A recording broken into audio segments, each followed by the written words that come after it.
Alhamdulillahi Rabbil Alamin. Wassalatu wassalamu ala ashrafil mursalin Nabiyyina wa maulana Muhammadin wa ala alihi wa sahbihi ajma'in. Wa ashhadu an la ilaha illallah wahdahu la syarikalah. Wa ashhadu anna Muhammadan abduhu wa rasuluh. Salawatu Rabbi wa salamu alaihi wa ala alihi wa ashabihi wa man sara ala nahjihi wa stanna bisunnatihi ila yaumiddin. Alhamdulillah, puji syukur kita haturkan kehadirat Allah Subhanahu wa ta'ala. Dialah zat yang memberikan kita kemudahan untuk melaksanakan berbagai macam ibadah dan ketaatan. Dan Allah Subhanahu wa ta'ala memerintahkan kepada kita agar seusai melakukan sebuah ketaatan, maka kita sambung dengan ibadah berikutnya. Sebagaimana yang Allah firmankan, "Fa'idha faragta fansab." Fa'idha faragta, apabila kamu sudah selesai melakukan ibadah, fansab, maka tetaplah istiqamah, tancapkan dirimu untuk terus melakukan ibadah. Sehingga kita bisa lihat bahwa setiap amal ibadah yang wajib yang ada dalam syariat kita diiringi oleh Allah Subhanahu wa ta'ala dengan ibadah sunnah ba'diyah atau sunnah setelahnya. Baik yang bentuknya salat maupun yang bentuknya puasa, termasuk juga yang bentuknya zakat, haji, demikian pula umroh. Sehingga setiap ibadah wajib yang ada dalam syariat kita diiringi oleh Allah Subhanahu wa ta'ala dengan ibadah sunnah. Agar seseorang seusai melakukan ibadah yang wajib, sementara dia masih memiliki kerinduan untuk terus memperpanjang ibadahnya, dia masih memiliki keinginan untuk memperpanjang ketaatannya, maka dia bisa kerjakan bagian yang sunnah. Dan salah satu di antara manfaat ketika seorang hamba melaksanakan ibadah yang sunnah, maka bagian yang sunnah itu akan menjadi penutup dari setiap kekurangan yang dia kerjakan selama dia melaksanakan ibadah yang wajib.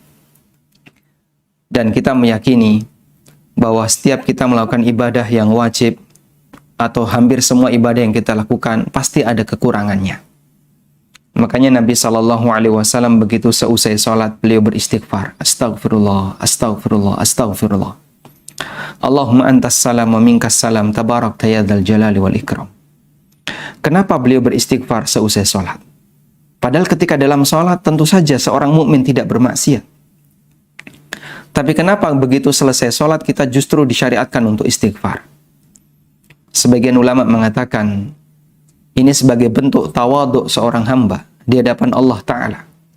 Dia memohon kepada Allah Subhanahu wa Ta'ala ampunan di saat dia selesai melakukan ibadah, karena dia menyadari ibadah yang dia kerjakan, ketaatan yang dia kerjakan penuh dengan kekurangan. Karena itulah jamaah yang dimuliakan Allah Subhanahu wa Ta'ala, ketika kita melaksanakan sebuah ibadah, kita mengakui ibadah kita ini masih penuh dengan kekurangan. Kita menyadari ibadah kita ini masih banyak yang keliru, masih banyak yang salah, ditambah lagi banyak pelanggaran yang kita lakukan di dalamnya. Maka sebagai bentuk penyempurnaannya adalah kita perbanyak istighfar kepada Allah, memohon ampun kepada Allah, dan yang kedua, kita iringi dengan ibadah sunnah. Baik, di kesempatan kali ini kita akan membaca beberapa catatan tentang puasa Syawal. Dan di sini saya siapkan ada 11 catatan. Yang ini saya simpulkan dari sebuah tulisan yang diunggah oleh Syekh Dr. Abdul Aziz Ar-Rais hafizahullah ta'ala, berjudul Ashru Masail fi Shaumi Sitti min Syawal. 11 catatan tentang puasa 6 hari di bulan Syawal. Kita akan baca 11 catatan itu. Seperti biasa saya akan gunakan share konten agar bisa lebih maksimal. Jamaah yang dimuliakan Allah Subhanahu wa ta'ala. Yang pertama adalah kita berbicara tentang hukumnya. Dasar mengenai keberadaan puasa Syawal adalah hadis dari Abu Ayyub Al-Ansari radhiyallahu anhu. Rasulullah sallallahu alaihi wasallam bersabda, "Man shama Ramadhana thumma atba'ahu shittan min Syawal kana kasiyamid dahr." Barang siapa yang berpuasa Ramadan, kemudian dia ikuti dengan berpuasa 6 hari di bulan Syawal, kana kasiyamid dahr, maka dia mendapatkan pahala sebagaimana puasa setahun. Hadis riwayat Ahmad, Muslim, Tirmidzi dan yang lainnya. Wa jaa fil mawsu'ah fiqhiyah, disebutkan dalam ensiklopedia fikih tentang hukum puasa Syawal, ulama beda pendapat. Jumhur ulama yang dimaksud di sini adalah sebagian Malikiyah, Syafi'iyah, Hambali, dan Hanafiyah bagian belakangan, Hanafiyah mutaakhirin. Mereka mengatakan bahwa dianjurkan untuk berpuasa 6 hari di bulan Syawal. Di bulan Syawal setelah puasa Ramadan. Sementara dinukil dari Abu Hanifah rahimahullah, beliau menilai puasa Syawal itu hukumnya makruh. Baik dilakukan dengan cara terpisah atau dilakukan dengan cara berurutan. Alasan Abu Hanifah adalah lima kana fihi minat tasyabbuh bin Nasara. Karena di situ ada bentuk tasyabbuh dengan Nasrani. Apa bentuk tasyabbuhnya? Sebelumnya mohon maaf, apakah share screen saya bisa disimak? Bisa. Bisa Ustaz. Baik, saya lanjutkan. Menurut Abu Hanifah, beliau memakruhkan puasa Syawal dengan alasan bahwasanya ini tasyabbuh dengan Nasrani. Bentuk tasyabbuhnya puasa Nasrani dan ini mengikuti Yahudi itu adalah 40 hari. 30 hari 1 bulan yang diwajibkan oleh Allah, lalu dia tambahkan 10 hari, dan 10 hari itu sebagai pengganti karena mereka menggeser waktu puasa. Allah Subhanahu wa Ta'ala wajibkan puasa kepada mereka di bulan tertentu, yang ternyata bulan itu bertepatan dengan musim panas. Musim panas di daerah yang agak utara, suhunya sudah panas, siangnya lama. Akhirnya mereka membuat konsensus, bagaimana kalau kita pindahkan kewajiban puasa ini di musim dingin. Kemudian mereka berpuasa di musim dingin, tapi selama 40 hari, 10 hari sebagai tambahannya, tapi dilakukan di musim dingin. Sehingga mereka menggeser waktu yang telah ditetapkan oleh Allah berdasarkan konsensus mereka. Ya. Maka Allah Subhanahu wa Ta'ala membenci perbuatan semacam ini. Dan ketika berbicara puasa Syawal, Abu Hanifah memakruhkan bentuk puasa ini karena mirip seperti Nasrani yang melanjutkan puasa setelah selesai melaksanakan puasa wajib. Ibnu Abidin mengatakan, Ibnu Abidin ulama Hanafiyah, pendapat yang benar, puasa Syawal hukumnya tidak masalah, bukan makruh. Karena menjadi makruh itu kanat li'annahu la ya'manu min an ya'udda dzalika min Ramadan. Apabila ada potensi bahwasanya orang akan menilai itu bagian dari Ramadan. Sehingga mirip seperti puasanya Nasrani. Nah, menurut Al-Kasani, wa'tabar Al-Kasani, menurut Al-Kasani, sisi makruh puasa Syawal adalah ketika orang itu puasa di Idul Fitrinya. Kemudian setelah itu disambung dengan 5 hari setelah Idul Fitri. Sehingga total 6. Yang satu di tanggal 1 Syawal, kemudian sisanya di tanggal 2 sampai tanggal 5, sampai tanggal 6 Syawal. Sehingga apabila orang itu tidak berpuasa ketika Idul Fitri, lalu dia berpuasa 6 hari setelahnya, falaisa bimakruhin, maka ini tidak makruh, bahkan dianjurkan dan itu menjadi amal sunnah. Al-Hattab mengatakan dalam muqaddimahnya, Imam Malik menilai makruh untuk puasa Syawal karena beliau khawatir ini dimasukkan dalam puasa Ramadan. Ya. Ma laisa minhu, padahal itu bukan bagian dari Ramadan, min ahlil jahalati wal jafa, menurut orang yang nggak ngerti agama. Jadi menurut Imam Malik, saya khawatir orang yang nggak ngerti agama, mereka menganggap ini bagian dari puasa Ramadan. Adapun orang puasa sendiri tanpa mengajak orang lain, fala yukrahu lahu siyamuha, maka hukumnya tidak makruh.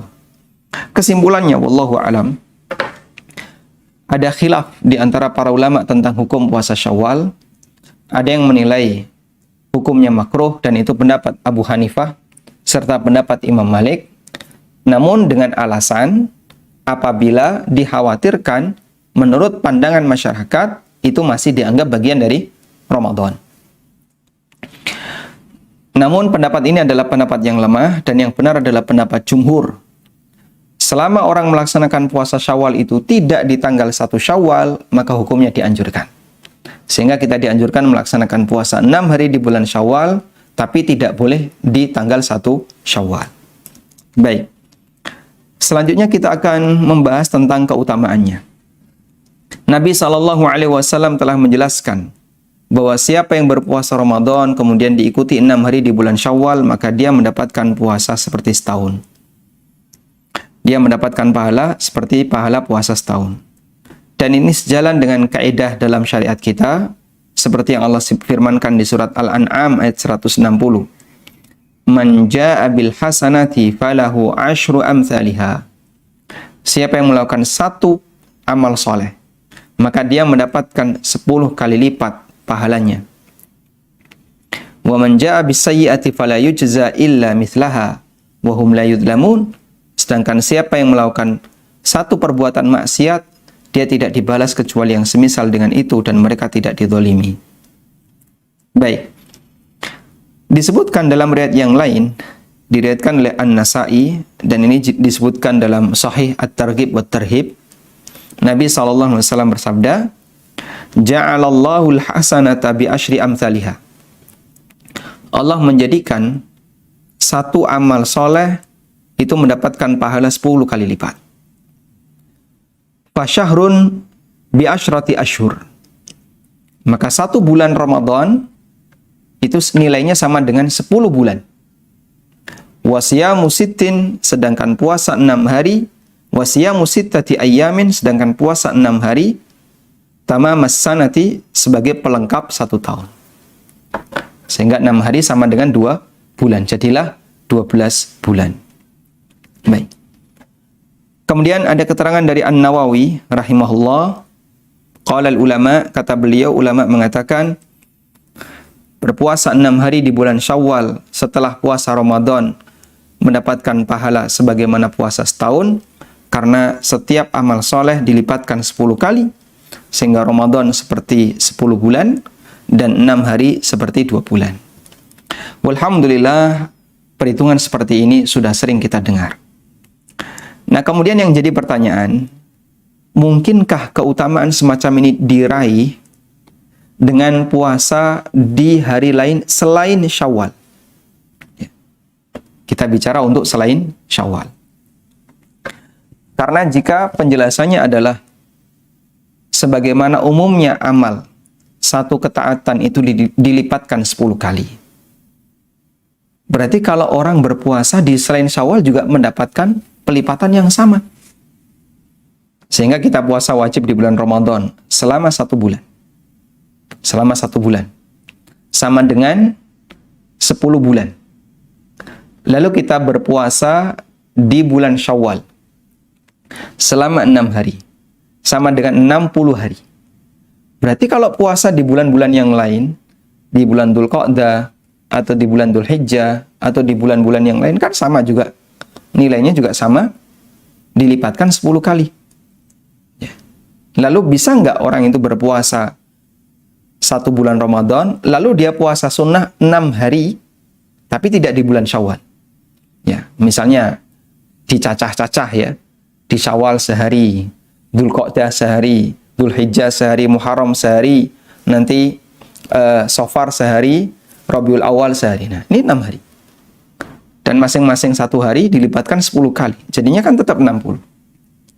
Bisa nggak demikian? Ajaba an dzalika Ibnu Qayyim. Ada jawaban yang disampaikan oleh Ibnu Qayyim dalam Tahdhib Sunan Abi Dawud. Beliau memberikan penjelasan kenapa Nabi SAW menyebutkan Syawal. Ikhtisasu Syawal fa fihi tariqan. Kenapa khusus disebutkan bulan Syawal? Di sana ada 2 jawaban. Ada 2 metode untuk memberikan penjelasan. Ahaduhuma, yang pertama, Kenapa di sini disebutkan Syawal? Tujuannya adalah ar-rifqu bil mukallaf. Tujuannya adalah untuk memberikan keringanan bagi hamba. Memberikan ar-rifq, keringanan bagi hamba. Karena mereka baru saja menyelesaikan puasa Ramadan. Fayakunu ashala alaihi, sehingga lebih mudah bagi mereka. Sehingga disebutkan Syawal sebagai pengingat bahwasanya ketika itu dilakukan di selain bulan Syawal, maka yang lebih afdal adalah dilakukan di bulan Syawal. Sebagai tanbih, sebagai catatan, dilakukan di bulan Syawal itu lebih afdal. Baik. Dalam rangka untuk meringankan bagi hamba. Dan ini merupakan penjelasan Al-Qarrafi, salah satu ulama mazhab Malikiyah, tapi dikomentari oleh Ibnu Qayyim, wa huwa gharibun ajib. Dan ini alasan yang cukup aneh. Ini alasan yang cukup aneh. Sehingga kenapa Nabi SAW menyebutkan puasa Syawal, kata Al-Qarrafi, biar lebih ringan. Karena kan kita punya karakter begini ya. Orang itu kalau terbiasa kerja berat, kemudian dia melanjutkan pekerjaan yang sama setelah waktunya selesai. Misalnya kerja berat selama sebulan. Terus setelah itu dia kerja lagi dengan beban yang sama, akan terasa lebih ringan. Karena dia sudah terbiasa. Ya. Saya yakin Bapak Ibu yang sudah khatam Al-Quran di bulan Ramadan, misalnya sebanyak 3 kali, 4 kali, 5 kali, atau 2 kali, Anda kemudian membaca Quran 1 hari 1 juz, terasa lebih ringan. Kenapa? Di bulan Ramadan sudah terbiasa banyak. Sehingga terasa lebih ringan. Lain halnya kalau kita jarang baca Quran. Sepekan nggak pernah baca Quran. Di hari Jumat disuruh baca surat Al-Kahfi, terasa berat. Padahal Al-Kahfi nggak ada 1 juz. Kenapa? Jarang dia baca Quran. Seperti itu pula kalau orang jarang berpuasa sunnah, tiba-tiba dia diminta untuk puasa 6 hari dalam waktu 1 bulan. Akan terasa lebih berat. Maka akan lebih ringan kalau kemudian nyambung. Dari kerja berat, kemudian setelah itu dia melaksanakan puasa 6 hari di bulan Syawal, akan terasa lebih ringan. Ini penjelasan Al-Qarrafi. Baik. Kemudian At-Tariqus Tsani, penjelasan yang kedua, annal maqsuda bihi, bahwasanya tujuan kenapa di situ disyariatkan untuk berpuasa di bulan Syawal adalah al-mubadaratu bil amal, agar orang segera melakukan amal, memanfaatkan kesempatan karena khawatir akan hilang kesempatan itu. Sebagaimana yang Allah firmankan, fastabiqul khairat, berlombalah kamu dalam melakukan kebaikan. Allah juga berfirman, wasari'u ila maghfirati min rabbikum, bersegeralah untuk mendapatkan ampunan dari Rabb kalian. Dan alasan ini disampaikan oleh sekelompok ulama Syafi'iyah dan yang lainnya. Mereka mengatakan, wala yalzam ayyu'ta hadzal fadl, sehingga orang tidak akan bisa mendapatkan keutamaan ini bagi siapa yang berpuasa 6 hari di selain bulan Syawal.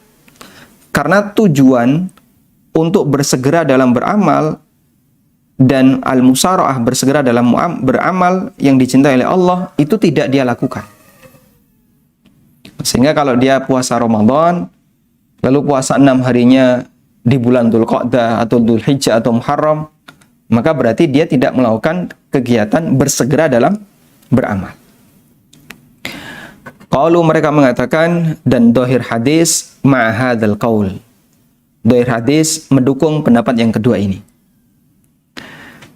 Kemudian kata Ibnu Qayyim, wala raiba, dan kita yakin bahwa kita tidak mungkin menyepelekan penyebutan Syawal dalam hadis ini. Karena kalau kemudian keutamaan itu bisa diraih di bulan yang lain, lam yakun lidzikrihi faidah. Berarti penyebutan Nabi sallallahu alaihi wasallam bulan Syawal nggak ada manfaatnya. Terus apa manfaatnya Nabi sallallahu alaihi wasallam mengatakan lalu diikuti 6 hari di bulan Syawal? Kalau memang puasa di selain bulan Syawal mendapatkan pahala yang sama. Baik. Sehingga menurut pendapat yang kedua, kenapa kita disyariatkan untuk berpuasa 6 hari di bulan Syawal? Tujuannya adalah bersegera dalam melakukan amal soleh. Sehingga mendapatkan pahala seperti pahala puasa setahun, itu adalah khusus bagi mereka yang melaksanakan puasa sebulan di bulan Ramadan dan 6 hari di bulan Syawal, tidak berlaku di bulan yang lain. Kemudian Ibnu Qayyim mengutip keterangan yang lain. Wa qala akharun, ulama yang lain mengatakan, kenapa kita disyariatkan puasa 6 hari di bulan Syawal? Karena ketika kita berpuasa Ramadan, bisa dipastikan kita akan melakukan kekurangan. Banyak tindakan taksir wa tafrid, perbuatan yang itu mengurangi kualitas puasa kita, mengurangi bagian-bagian yang wajib dalam puasa Syawal. Maka nudiba ila shaumi sittati ayyamin min Syawal. Maka dianjurkan bagi kita untuk berpuasa 6 hari di bulan Syawal, jabiratun lahu, sebagai penutup kekurangan yang kita lakukan di bulan Ramadan. Sebagai penutup setiap khalal, setiap celah yang terjadi disebabkan karena kita kurang ketika berpuasa di sepanjang bulan Ramadan. Sehingga puasa 6 hari ini statusnya sebagaimana sholat sunnah yang fungsinya adalah sebagai penutup dari kekurangan dan penyempurna dari kekurangan yang kita lakukan ketika kita melaksanakan puasa wajib. Disinilah akan semakin nampak apa manfaat kita disyariatkan untuk berpuasa di bulan Syawal. Wallahu a'lam. Baik, ini sebagaimana muqaddimah yang tadi kita sampaikan. Sehingga para ulama mengatakan bahwa berpuasa di bulan Syawal itu seperti kita melakukan sholat ba'diyah. Dan puasa Ramadan itu diapit dengan 2 puasa sunnah. Pertama, puasa Sya'ban sebagai qobliyah, dan yang kedua puasa Syawal sebagai ba'diyah. Sebagaimana sholat, ada qobliyah dan ada ba'diyah. Yang itu fungsinya adalah sebagai penutup dari setiap kekurangan yang kita lakukan sepanjang kita melaksanakan ibadah yang wajib. Selanjutnya kita beralih ke catatan yang keempat, tentang hikmah puasa Syawal. Yang saya maksud dengan hikmah di sini adalah, kalau kita bicara hikmah, maka maksudnya adalah manfaat tambahan selain pahala yang didapatkan. Sehingga apa hikmah sholat? Jawabannya adalah manfaat tambahan yang diperoleh oleh seseorang ketika dia melaksanakan sholat. Itu definisi hikmah. Selain dari pahala yang disediakan oleh Allah. Al-Hafidh Ibnu Rajab menyebutkan beberapa hikmah tentang puasa Syawal. Yang pertama, sesungguhnya puasa Syawal dan puasa Sya'ban itu seperti sholat sunnah rawatib. Qobliyah, sholat wajib, dan ba'diyah, sholat wajib. Sehingga dia menjadi penyempurna terhadap kekurangan yang terjadi ketika orang melaksanakan bagian ibadah yang wajib. Karena al-faraid, setiap ibadah yang wajib, itu bisa disempurnakan dengan ibadah yang sunnah kelak di hari kiamat.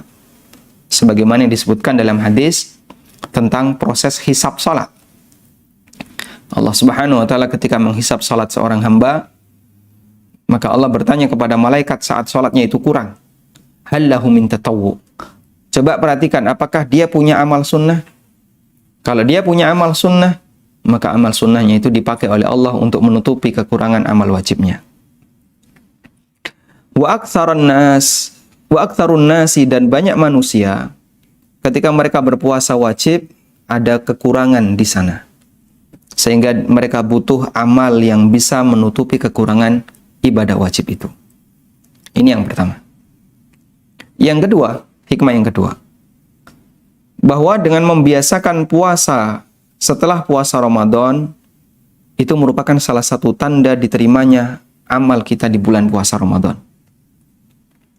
Karena Allah Ta'ala ketika menerima amal seorang hamba, waffaqahu li'amalin salihin ba'dahu.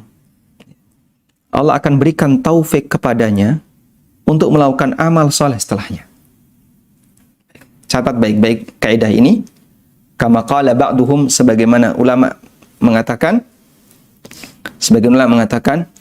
Thawabul hasanati al-hasanatu ba'daha. Balasan dari amal soleh adalah amal soleh setelahnya. Balasan dari orang beramal soleh adalah amal soleh setelahnya. Karena itu siapa yang melakukan amal soleh lalu diikuti dengan amal soleh setelahnya, ini semoga menjadi tanda bahwasanya Allah menerima amal soleh itu. Sebagaimana ketika orang melakukan amal soleh kemudian diikuti dengan amal maksiat, bisa jadi itu adalah tanda Allah menolak dan tidak menerima amal solehnya. Tayyib. Karena itu dengan berpuasa di bulan Syawal dan kita semangat untuk mengerjakannya, semoga ini tanda bahasanya Allah Subhanahu wa taala menerima amal kita di bulan Ramadan. Hikmah yang ketiga, kata Al-Hafidz Ibnu Rajab. Orang yang berpuasa di bulan Ramadan, mereka mendapatkan pahala pada saat Idul Fitri. Sehingga melaksanakan puasa ba'dal fitri, setelah kita merayakan Idul Fitri, adalah bentuk syukron lihadin nikmah, bentuk rasa syukur terhadap nikmat ini. Dan tidak ada nikmat yang lebih besar dibandingkan ampunan dosa. Nabi SAW, beliau qiyamul lail sampai kaki beliau bengkak. Kemudian ada sahabat yang bertanya, "Ataf'alu hadza wa qad ghafarallahu laka ma taqaddama min dzambika wa ma ta'akhkhar?" Anda melakukan seperti ini padahal Allah telah mengampuni dosa-dosa Anda yang telah lewat dan yang akan datang. Fayaqulu, kemudian Nabi sallallahu alaihi wasallam mengatakan, "Afala akunu abdan syakura?" Tidakkah selayaknya saya menjadi seorang hamba yang pandai bersyukur? Sehingga manifestasi syukur Nabi SAW diwujudkan dalam bentuk qiyamul lail yang sampai membuat kaki beliau bengkak. Dan Allah perintahkan kepada hambanya untuk mensyukuri nikmat puasa Ramadan biidhari dzikrihi, dengan memperbanyak takbiran. Sebagaimana yang Allah firmankan di surat Al-Baqarah ayat 185, "Walitukmilul iddata walitukabbirullaha ala ma hadakum wala'allakum tashkurun." Agar kalian menyelesaikan puasa Ramadan, kemudian setelah itu kalian ikuti dengan bertakbir, mengagungkan nama Allah yang telah memberikan petunjuk kepada kalian, wala'allakum tashkurun, dan agar kalian bersyukur. Sehingga wujud syukur kita seusai melaksanakan puasa Ramadan adalah banyak takbiran. Dan itu kita lakukan di bulan atau ketika tanggal 1 Syawal. Maka bagian dari syukur seorang hamba kepada Rabb-nya adalah dia diberi taufik untuk berpuasa Ramadan, ditolong, dimudahkan untuk berpuasa Ramadan, diampuni dosanya. Maka sudah selayaknya dia berpuasa di bulan Syawal, syukran akibadzalika, sebagai bentuk syukur setelah dia mendapatkan semua nikmat itu. Kana ba'dus salaf, kata Ibnu Rajab, dulu sebagian ulama salaf, apabila mereka dimudahkan untuk melakukan qiyamul lail, maka di pagi harinya mereka berpuasa, shaiman, mereka berpuasa, dan mereka jadikan puasanya itu sebagai bentuk rasa syukur karena sudah dimudahkan untuk qiyamul lail. Masya Allah. Ada orang yang ketika qiyamul lail badannya nggak bisa diajak untuk qiyamul lail, ngantuk nggak karuan, akhirnya dia tidur. Ada yang nggak dikasih kesempatan oleh Allah untuk bangun. Ada yang dia berhasil sehingga dia bisa menikmati qiyamul lail. Sebagian ulama salaf ketika mereka bisa menikmati qiyamul lail, siangnya puasa sebagai bentuk rasa syukur kepada Allah Subhanahu wa taala karena sudah dimudahkan untuk qiyamul lail. Uhaib Ibnul Warad pernah ditanya tentang pahala amal seperti tawaf dan yang lainnya. Fayaqulu, lalu beliau mengatakan, "La tas'alu an thawabihi." Kamu nggak perlu tanya tentang pahala dari amal itu. Tapi bertanyalah, "Malladzi 'ala man wuffiqa li hadzal 'amali minasyukri lit-taufiq wal i'anati 'alaihi." Apa yang menjadi kewajiban bagi seseorang yang telah dimudahkan oleh Allah untuk menjalankan ibadah itu? Tanyalah bagian itu. Itu lebih penting. Pahala itu urusan Allah, bukan urusan hamba.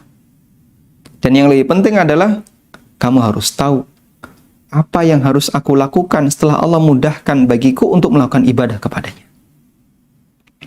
Ini keterangan Wahaib Ibnul Warad.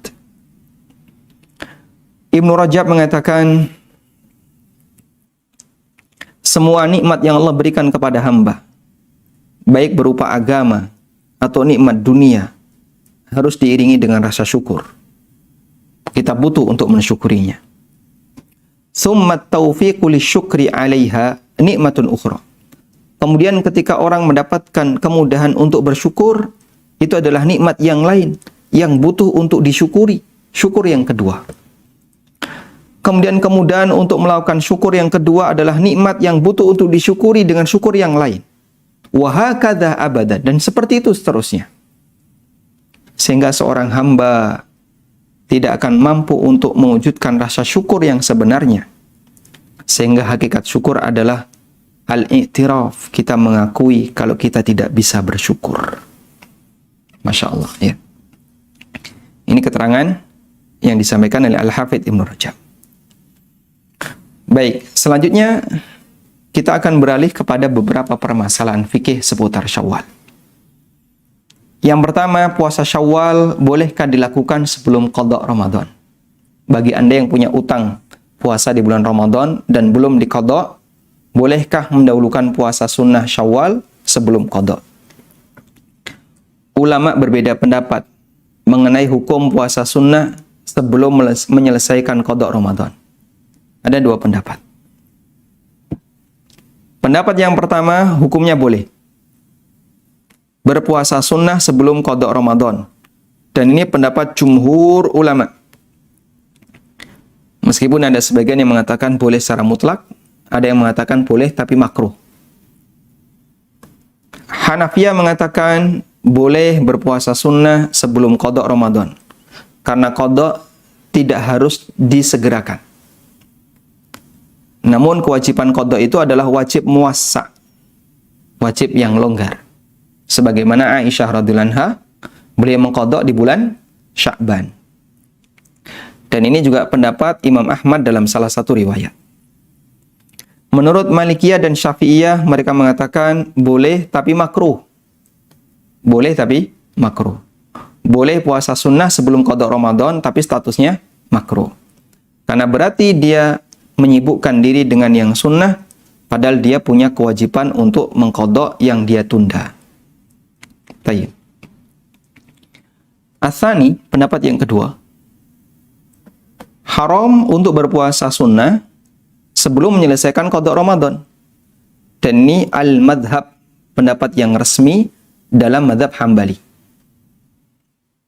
Dan pendapat yang kuat dari dua pendapat di atas adalah boleh, karena waktu qada itu longgar, muwassa', sehingga pendapat yang mengatakan tidak boleh dan tidak sah butuh dalil, sementara tidak ada dalil yang mendukung mereka yang lebih kuat.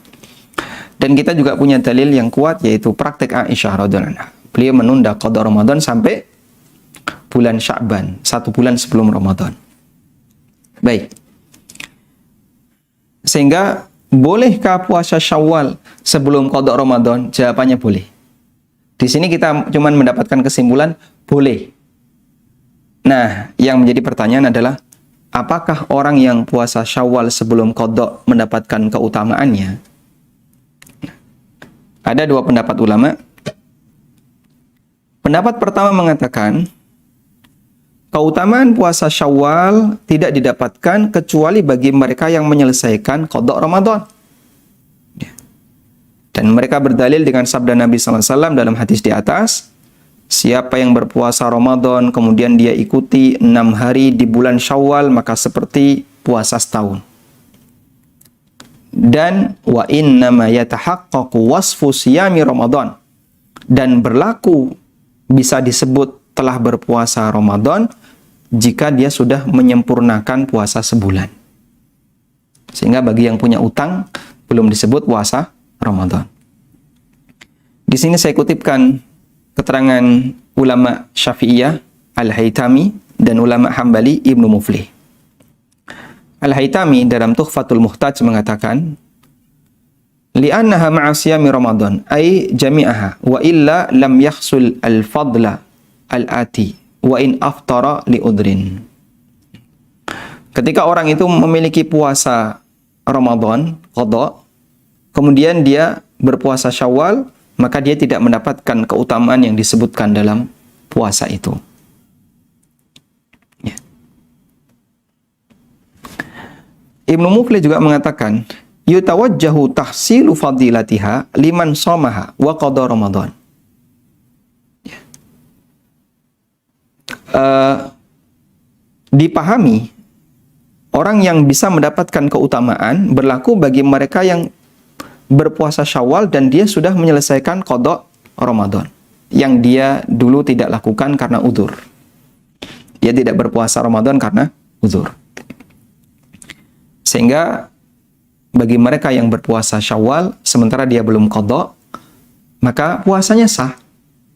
Namun dia tidak mendapatkan keutamaan berpuasa selama setahun. Kemudian pendapat yang kedua mengatakan dia tetap mendapatkan keutamaan puasa 6 hari di bulan Syawal. Ya. Meskipun dia punya utang puasa Ramadan. Karena dia utang puasa Ramadan disebabkan udzur. Dan orang yang tidak berpuasa di bulan Ramadan disebabkan udzur, berarti dia masih bisa disebut telah menyelesaikan puasa Ramadan. Tapi pendapat ini adalah pendapat yang lemah. Dan yang lebih mendekati adalah pendapat di atas bahwa siapa yang berpuasa Syawal padahal dia belum menyelesaikan puasa Ramadan, maka dia tidak mendapatkan keutamaan meskipun puasanya sah menurut pendapat jumhur ulama. Selanjutnya, catatan yang ketujuh. Bolehkah menggabungkan puasa Syawal dengan puasa qadha? Ulama beda pendapat dalam masalah ini. Sehingga niatnya double. Misalnya ada ibu-ibu yang punya utang puasa Ramadan karena haid selama 6 hari. Di bulan Syawal sekalian qadha 6 hari plus niat Syawal. Pendapat pertama tidak boleh. Tidak boleh menggabungkan niat puasa qadha dengan puasa sunnah yang lainnya. Sebagaimana tidak boleh menggabungkan niat puasa Ramadan dengan puasa sunnah lainnya. Selama 1 bulan Ramadan, kita melewati Senin Kemis berapa kali? Banyak kali ya. Ya, kurang lebih 8 Senin Kemis. Ya, Senin pertama, Kemis pertama, Senin kedua, Kemis kedua. Kurang lebih 8 hari. Boleh nggak, Pak? Kita puasa Ramadan plus niat Senin Kemis. Kan itu melewati Senin Kemis. Jawabannya tidak boleh. Kenapa? Ramadan fokus Ramadan. Anda jangan niatkan dengan puasa sunnah yang lain. Maka seperti itu pula qadha. Ketika ada qadha, maka jangan dinebeng dengan puasa sunnah yang lain. Baik. Dan ini sebagaimana yang difatwakan dalam Fatwa Syabakah Islamiyah. Orang yang punya kewajiban qadha Ramadan atau puasa kafarah atau yang lainnya, maka tidak boleh digabung dengan puasa sunnah dalam satu niat. Karena masing-masing puasa wajib dan puasa sunnah adalah ibadah tersendiri yang berdiri sendiri, sehingga tidak bisa digabungkan dengan yang lain. Ya. Wala tandariju tahtaha. Ya. Dan itu bukan turunannya. Karena itu tidak sah untuk menggabungkan puasa wajib dengan puasa sunnah dalam satu ibadah. Baik. Ini pendapat yang pertama. Pendapat yang kedua. Boleh menggabungkan niat puasa sunnah dan niat puasa wajib selama puasa sunnah itu tidak memiliki kaitan. Mohon dicatat ini ya. Tidak memiliki kaitan dengan puasa wajib. Sehingga puasa sunnah itu ada yang punya kaitan dengan puasa wajib, ada yang tidak punya kaitan. Yang punya kaitan contohnya apa? Syawal.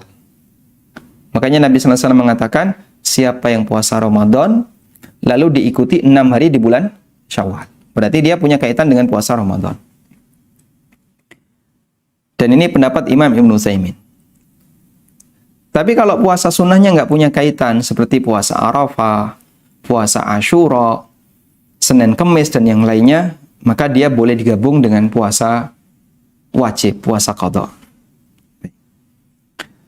Beliau mengatakan, siapa yang puasa Arafah atau Asyura dan dia punya qadha Ramadan, lalu dia berpuasa qadha dengan bertepatan dengan Arafah dan Asyura, sah, fasyamuhu sahih, puasanya sah. Namun kalau dia niatkan untuk berpuasa di hari itu untuk qadha Ramadan, hasalalahul ajran, dia mendapatkan 2 pahala.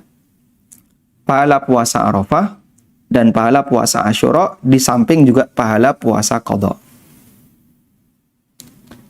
Kata beliau, ini berlaku untuk puasa sunnah mutlak yang tidak ada kaitannya dengan Ramadan.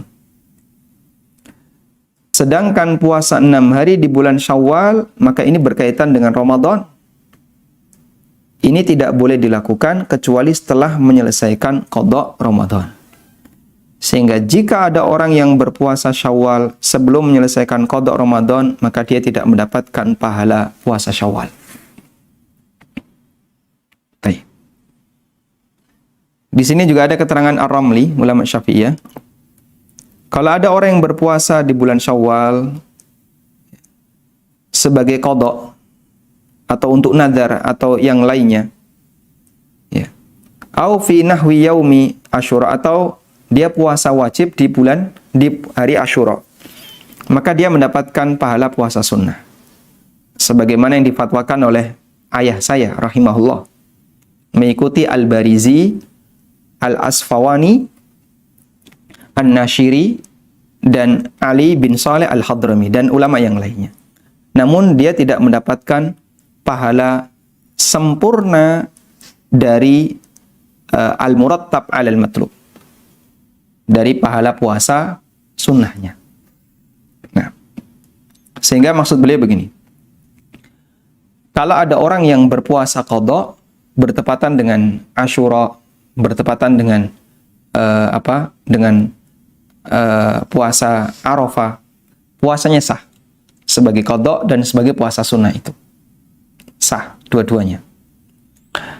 Sebagaimana pendapat jumhur yang tadi sudah kita sampaikan ya. Namun menurut Ar-Ramli, dia tidak mendapatkan keutamaan yang disebutkan dalam hadis terkait puasa Asyura dan puasa Arafah. Baik. Tapi kalau menurut Imam Ibnu Utsaimin, mereka dapat keutamaannya.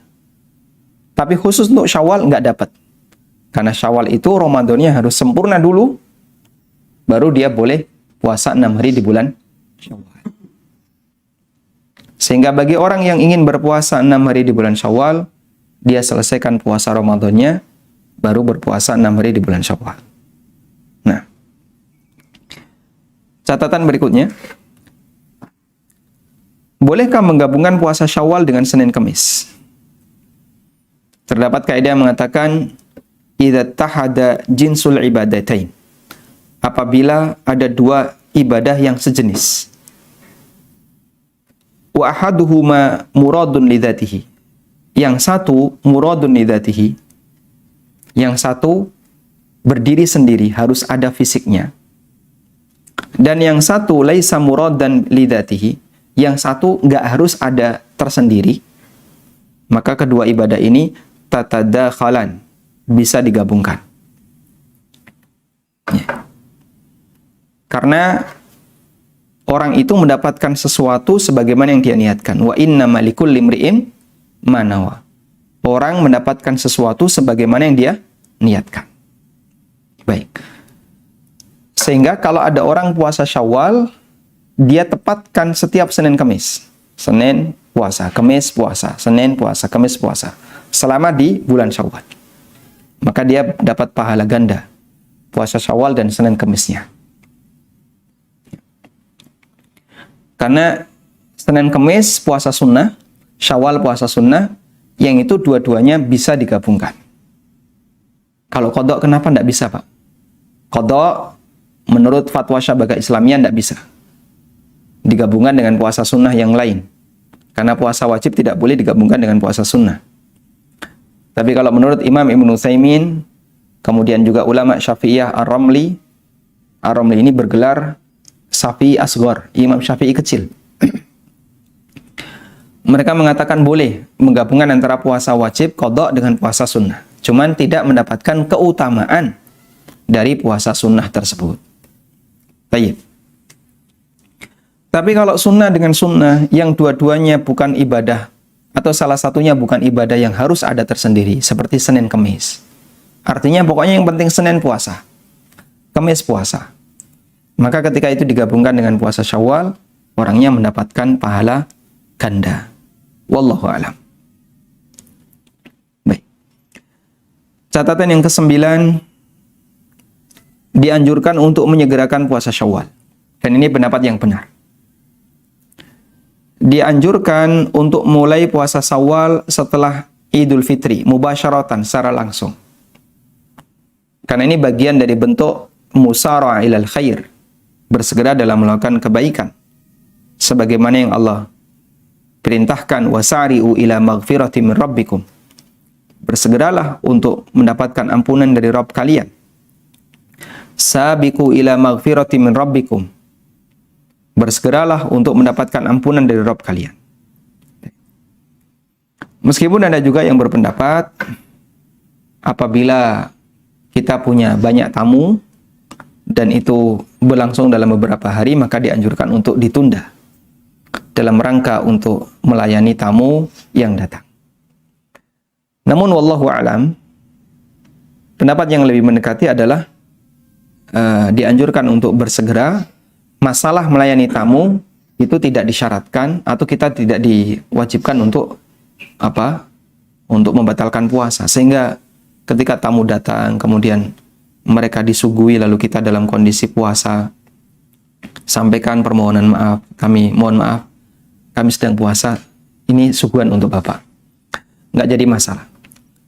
Atau dalam kondisi pandemi seperti ini di mana tradisi bertamu dilarang oleh pemerintah sementara, itu juga bisa menjadi faktor pendukung bagi kita untuk menyegerakan puasa Syawal. Kemudian apakah puasa Syawal harus berturut-turut? Jawabannya tidak harus. Boleh dipisahkan selama 1 bulan. Yang penting pokoknya di rentang bulan Syawal. Wala yalzamut tatabu. Tidak harus dilakukan secara berturut-turut. Karena Nabi SAW menyampaikannya dengan kalimat mutlak, yaitu puasa 6 hari di bulan Syawal. Dan beliau tidak mengatakan mutatabi'an, harus dilakukan secara berturut-turut. Catatan yang terakhir, yang ke-11. Bolehkah puasa Syawal itu niatnya ditunda? Atau niatnya harus sebelum subuh? Ada sebuah hadis Nabi SAW bersabda, "Malam yubayyit as-siyam." Siapa yang belum berniat puasa sebelum subuh, fala siyamalahu, maka tidak ada puasa baginya. Hadis riwayat Nasai. Namun untuk puasa sunnah, Nabi SAW pernah berniat setelah masuk waktu duha, sehingga beliau niat di siang hari. Imam Ibnu Utsaimin rahimahullah mengatakan, puasa sunnah boleh diniatkan dari sejak siang hari, dengan syarat dia belum makan di waktu pagi, belum makan, belum minum. Namun kata beliau, pahala puasa sunnah itu terhitung sejak niat. Berdasarkan sabda Nabi SAW, innamal a'malu binniyat.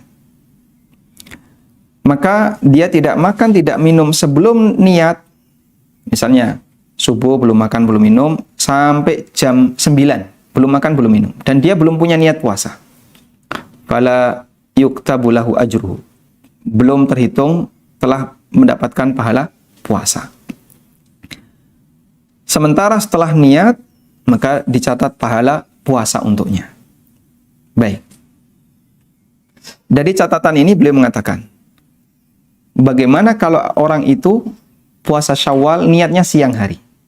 Wahina idin naqul, karena itu kita sampaikan untuk penanya, lam tahsul ala thawabi ajri siyamis sitt. Jika dia niat puasa 6 hari di bulan Syawal itu siang hari, maka dia tidak mendapatkan pahala puasa 6 hari. Karena Anda belum berpuasa selama 6 hari penuh. Ya. Seperti itu pula untuk orang yang puasa Arafah. Sehingga kalau dia puasa Arafah niatnya siang hari, dia tidak dianggap telah puasa sehari penuh di hari Arafah. Tapi untuk puasa sunnah mutlak, maka sah dan dia mendapatkan pahala sejak dia niat. Sehingga di sini beliau menyampaikan puasa sunnah itu ada 2, ya. Ada puasa sunnah mutlak, maka ini niat siang hari tidak masalah. Ya. Ini niat siang hari tidak masalah. Yang kedua adalah puasa sunnah karena sebab. Puasa sunnah tertentu. Maka ini harus penuh sehari. Penuh selama sehari. Sehingga niat harus sebelum subuh. Sebelum subuh harus punya niat. Sebagaimana puasa wajib. Dan puasa Syawal masuk di sini. Dia punya sebab yang disebut oleh Nabi SAW sebagai puasa hari tertentu. Syawal, Arafah, Asyura. Maka itu puasa tertentu, puasa punya sebab, dia harus diniatkan sejak sebelum subuh. Wallahu ta'ala alam, demikian yang bisa kita sampaikan. Semoga bermanfaat. Wassallallahu ala nabiyyina Muhammadin wa ala alihi wa sahbihi wasallam. Baik, jazakallahu khairan Ustaz untuk pemaparan materinya yang sangat jelas dan bermanfaat Ustaz. Alhamdulillah, insyaallah bagi seluruh sahabat benar baik bisa memahami hukum, keutamaan dan hikmah dari puasa Syawal. Baik Ustaz, saya rasa kita akan langsung masuk ke dalam sesi tanya jawab. Alhamdulillah sudah banyak. Kita sampai jam 5.15 ya. Baik Ustaz. Baik. Ya, sebenarnya pertanyaan sudah banyak sekali Pak Ustadz, namun ketika Pak Ustadz membahas satu persatu fikih dan beberapa pertanyaan sudah terjawab. Namun ini ada beberapa pertanyaan yang mungkin masih memerlukan penjelasan lebih lanjut. Pertanyaan pertama Pak Ustadz dari Ikhwan. Assalamualaikum Ustadz, terima kasih atas materi yang sangat bermanfaat. Izin bertanya, bila puasa itu adalah syariat umat terdahulu, mengapa saat ini kita tidak melihat umat Nasrani secara umum melakukan puasa? Jazakallahu khairan Ustaz. Waalaikumsalam warahmatullahi. Pertama, kita tidak punya kepentingan dengan orang Nasrani dalam kaitannya dengan ibadah mereka. Sehingga kalau mereka melakukan pelanggaran dan seterusnya, kenapa kok mereka melakukan pelanggaran itu? Yaitu urusan mereka. Dan banyak sekali perintah Allah yang dulu berlaku bagi para nabi sebelumnya, yang ternyata itu tidak diikuti oleh para pengikutnya. Sehingga mereka yang mengaku pengikutnya Musa, mereka yang mengaku pengikutnya Nabi Isa alaihissalatu wassalam, mereka tidak komitmen dengan apa yang diajarkan oleh para nabi itu. Karena banyak pelanggaran yang terjadi pada diri mereka. Kemudian yang kedua, kita sebagai muslim tidak tahu banyak dengan praktek yang mereka lakukan. Sehingga kenapa kita tidak melihat orang Nasrani berpuasa? Wallahu a'lam, bisa jadi mereka berpuasa, tapi kita tidak tahu. Dan saya sendiri juga nggak ngerti. Kita misalnya sama-sama tidak punya pengalaman menjadi Nasrani. Sehingga kita tidak tahu pengikut gereja Advent itu amaliyahnya apa saja. Pengikut gereja amaliyahnya apa saja. Kita kan tidak ngerti. Aliran Nasrani Ortodok itu amaliyahnya apa saja, kita tidak ngerti. Bisa jadi mereka melakukan ibadah A, B, C, tapi kita tidak tahu. Karena itu, betul bahasanya puasa itu diwajibkan oleh Allah kepada umat-umat sebelum kita. Tapi kenapa kok orang di zaman sekarang mereka tidak melakukannya? tidak melakukan puasa dan seterusnya, ya wallahu alam bisa jadi karena itu adalah karena penyimpangan yang mereka lakukan. Mereka tidak komitmen dengan ajaran yang sudah disampaikan oleh para pendahulunya. Atau yang kedua, sebenarnya mereka melakukannya, cuman kita tidak ngerti. Dan saya sendiri tidak tahu apakah mereka berpuasa atau tidak. Wallahu a'lam. Baik Ustaz. Kita akan lanjut ke dalam ke pertanyaan berikutnya Ustaz. Ini ada pertanyaan dari Ahwat kita. Assalamualaikum warahmatullahi wabarakatuh Ustaz. Mau menanyakan, seandainya kita menjalankan ibadah puasa Syawal tapi dimulai dari hari Ahad, apakah boleh Ustaz? Jazakallahu khairan Ustaz. Waalaikumsalam warahmatullahi wabarakatuh. Tidak ada yang saya ketahui ya, tidak ada larangan khusus untuk puasa di hari Ahad. Kalau yang ada dan itu menjadi perbedaan pendapat ulama adalah larangan berpuasa di hari Sabtu. Ulama khilaf tentang puasa di hari Sabtu. Kalau di hari Jumat, hadisnya jelas, Nabi SAW berpuasa di hari Jumat saja, sendirian. Ada salah satu istri Nabi SAW yang berpuasa di hari Jumat. Nabi SAW ketika pagi hari ketemu beliau, ditanya, apakah kamu puasa kemarin? Jawab sahabat ini, jawab istri beliau ini, tidak. Sehingga Kamis kemarin beliau tidak puasa. Lalu Nabi SAW bertanya lagi, apakah besok kamu punya rencana untuk puasa? Jawab istri beliau, tidak. Kemudian Nabi SAW mengatakan, fa'aftiri. Kalau begitu, batalkan puasamu. Sehingga beliau melarang berpuasa di hari Jumat sendirian. Untuk puasa di hari Sabtu, Nabi SAW melarangnya. Namun ulama khilaf mengenai sisi keabsahan hadis ini. Ada yang menilai hadisnya sahih, dan ada yang menilai hadisnya syadz. Hadisnya dhaif, syadz. Dan jumhur menilai hadisnya syadz. Meskipun ada yang menilai sahih, dan pendapat yang menilai sahih adalah pendapat Syekh Albani rahimahullah. Sehingga Syekh Albani mengatakan tidak boleh puasa sunnah apapun di hari Sabtu, sekalipun bertepatan dengan Asyura, bertepatan dengan Arafah. Sehingga kalau puasa Syawal, Anda harus menghindari hari Sabtu, menurut pendapat Syekh Albani. Tapi jumhur ulama mengatakan boleh berpuasa di hari Sabtu. Sedangkan hadis yang menyebutkan tentang larangan berpuasa di hari Sabtu adalah hadis yang syadz, hadis yang nyeleneh gitu. Dan hadis syadz termasuk salah satu di antara hadis yang dhaif. Pada waktu sidang Dewan Fatwa Al-Irsyad, yang waktu itu saya ikut diundang untuk hadir, salah satu di antara topik yang dibicarakan adalah masalah ini, yaitu hukum berpuasa di hari Sabtu. Kemudian ada dua sisi pertimbangan di situ. Pertama, pertimbangan dari sisi ilmu riwayah, yaitu membahas tentang keabsahan hadisnya. Kemudian di situ dipaparkan mengenai keabsahan hadisnya ada khilaf antara ulama A dan ulama B, dan khilaf itu terjadi di antara para ahli hadis, bukan antara ahli hadis dengan ahli fikih. Kemudian yang kedua adalah dari sisi ilmu dirayah, kesimpulan fiqhiyah, yang jumhur ulama, bahkan jamaahir ulama mengatakan bahwa puasa di hari Sabtu hukumnya diperbolehkan. Dengan dalil tadi, Nabi SAW ketika bertanya kepada istri beliau yang puasa di hari Jumat, atau sumi ghadan, apakah kamu akan berpuasa besok? Kemudian sang istri mengatakan tidak. Jawab Nabi SAW, fa'aftir, kalau begitu batalkan puasamu. Berarti boleh berpuasa di hari setelah Jumat itu apa? Sabtu. Boleh berpuasa di hari Sabtu. Baik. Sementara untuk Ahad tidak ada hadis yang melarang secara khusus, sehingga boleh saja orang berpuasa Syawal dimulai Ahad maupun hari-hari yang lain. Wallahu a'lam. Baik Ustaz. Jazakallahu khairan. Kita masih ada pertanyaan lagi Ustaz nih dari peserta Ahwat kita. Assalamualaikum warahmatullahi wabarakatuh Ustaz. Izin bertanya.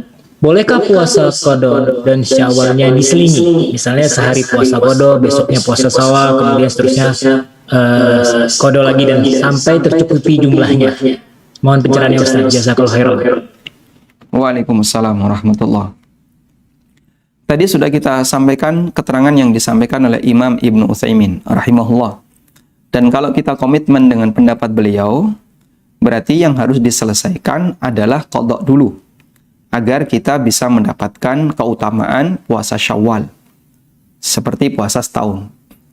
Sehingga kalau Anda selang-seling, qadha, lalu Syawal, qadha, nyawal, maka jadinya Anda melaksanakan puasa Syawal sebelum qadha selesai. Sehingga kalau misalnya Anda punya utang 5 hari, qadha baru 1, utang yang terbayar, masih sisa 4. Anda sudah nyawal. Nah, yang 4 ini puasa Ramadan yang belum tergantikan. Harus Anda selesaikan dulu. Maka berdasarkan pendapat beliau yang mengatakan, untuk bisa mendapatkan keutamaan puasa Syawal harus selesai qadha dulu. Anda harus rampungkan 5 hari qadha, baru setelah itu Anda puasa Syawal. Wallahu a'lam. Nah, Ustaz, baik. Kita mungkin lanjut ke pertanyaan berikutnya, Ustaz. Dari peserta ikhwan kita, Ustaz. Assalamualaikum, Ustaz. Izin bertanya. Bolehkah menggabungkan 3 niat puasa sekaligus? Misalnya puasa Syawal, Senin, Kamis, dan puasa Ayyamul Bid. Terima kasih, Ustaz. Mohon pencerahannya. Tadi kita sudah sampaikan ya. Jadi ibadah dilihat dari latar belakangnya itu ada 2. Ada maksudun lidzatiha dan ada yang ghairu maksudun lidzatiha. Al-ibadatu ada yang maksudun lidzatiha.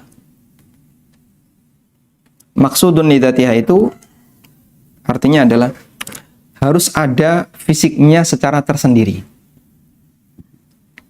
Sehingga perintahnya itu adalah ibadah ini harus wujud, harus terwujud tersendiri. Dan yang kedua, kebalikannya, ghairu maksudin lidzatiha. Ibadah yang fisiknya tidak harus ada secara tersendiri. Artinya dia boleh nebeng dengan ibadah yang lain. Contoh begini. Nabi SAW ketika mengajarkan istikharah, beliau menyampaikan, "Falyarka' rak'ataini min ghairil faridah." Kerjakan 2 rakaat yang bukan sholat wajib. Ya. Ketika beliau mengajarkan istikharah, kerjakan 2 rakaat yang bukan sholat wajib. Berarti apa artinya? Sholat istikharah itu bisa dilakukan gabung dengan semua sholat sunnah. Yang penting pokoknya 2 rakaat yang bukan sholat wajib. Sehingga tahiyatul masjid sambil istikharah bisa nggak? Bisa. Sholat rawatib, qobliyah atau ba'diyah sambil istikharah bisa nggak? Bisa. Yang penting pokoknya 2 rakaat selain yang wajib. Itulah yang dimaksud ibadah yang dia ghairu maksud lidzatiha. Sehingga tujuannya bukan ada fisik ibadah itu, yang penting pokoknya adalah kamu mengerjakan yang seperti itu. Terserah mau gabung dengan apapun, terserah. Ya. Ibaratnya begini ya. Pokoknya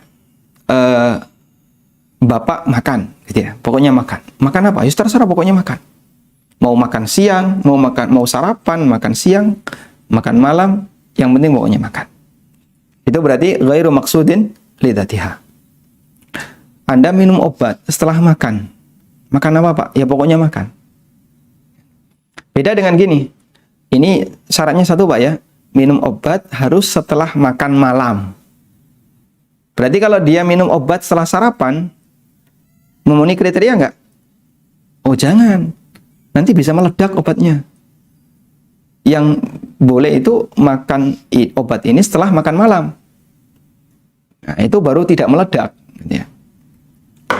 Sehingga kalau ada orang yang minum obat setelah makan siang, nggak fungsi itu obat. Maka seperti itu pula.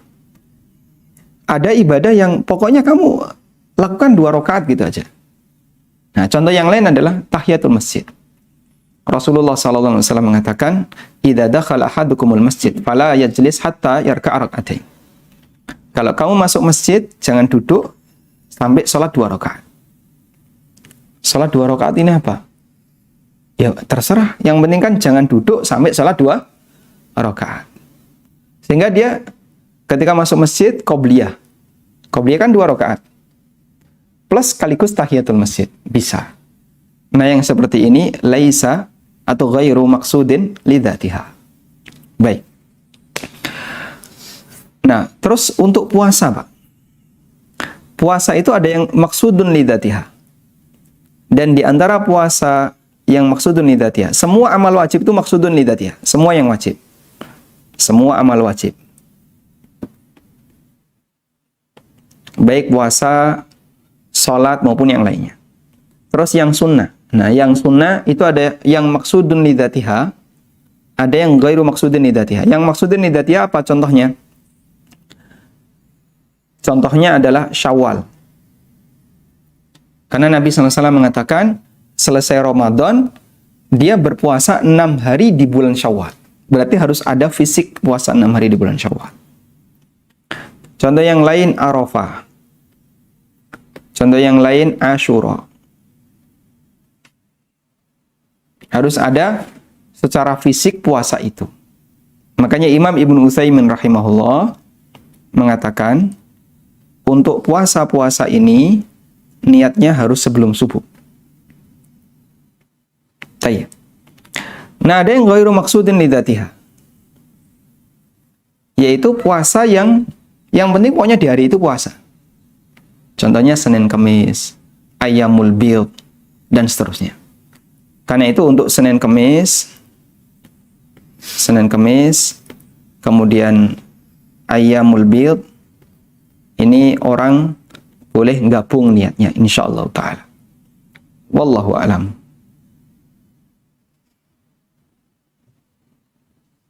Baik Ustaz. Baik.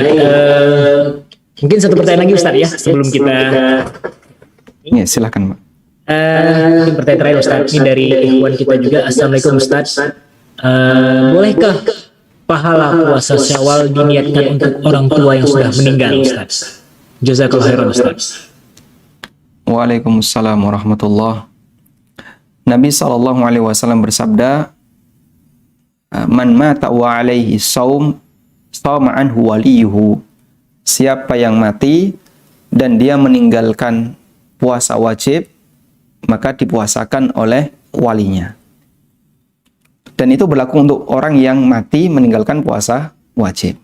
Sehingga orang bisa mempuasakan orang lain, puasa atas nama orang lain, ketika dia punya utang puasa wajib. Tayyib. Nah, apakah ini berlaku untuk puasa sunnah? Wallahu a'lam, berarti ini bentuknya adalah dia menghadiahkan pahala puasa sunnahnya untuk yang sudah meninggal dunia. Nah, kemudian apakah mendapatkan keutamaan itu? Mendapatkan keutamaan sebagaimana disebutkan dalam hadis itu berlaku jika dia melakukan rangkaian, yaitu puasa Ramadan 1 bulan, lalu diikuti 6 hari bulan Syawal. Nah, itu orang yang sudah meninggal apakah puasa Ramadan juga? Oh iya, kemarin beliau puasa Ramadan. Sehingga beliau meninggal tepat di tanggal 1 Syawal. Ya. Ada salah satu dosen saya, ya, dosen pembimbing, yang beliau meninggal di tanggal 2 Syawal, ya, Pak Tri Agung Rahmat itu. Meninggal di tanggal 2 Syawal. Sebelumnya sehat-sehat saja, tidak ada indikator apapun. Beliau puasa sebulan penuh, kemudian di tanggal 2 Syawal beliau meninggal dunia. Rahimahullah rahmatan wasi'ah. Kemudian bisa nggak kita berpuasa Syawal atas nama beliau? Kembali kepada khilaf yang terjadi di antara para ulama, bolehkah kita menghadiahkan pahala amal untuk selain yang disebutkan dalam hadis? Yang disebutkan dalam hadis itu sedekah, kemudian umroh, haji, kemudian puasa wajib, orang yang punya puasa wajib, dan dia mati dalam kondisi punya utang puasa. Nah, untuk selain itu apakah bisa? Ada khilaf di antara ulama, Dan wallahu a'lam, kalau kita mengikuti pendapat Hambali dan juga pendapat Hanafiyah dalam masalah ini, mereka mengatakan bisa. Sehingga pahala amal itu bisa dihadiahkan kepada mayit, maka juga berlaku dalam hal ini insyaallah menurut pendapat mereka. Tapi kalau kita komitmen dengan pendapat Syafi'iyah dan Malikiyah yang mengatakan tidak bisa dan tidak sah, maka praktek seperti ini tidak bisa dan tidak diperbolehkan. Wallahu a'lam.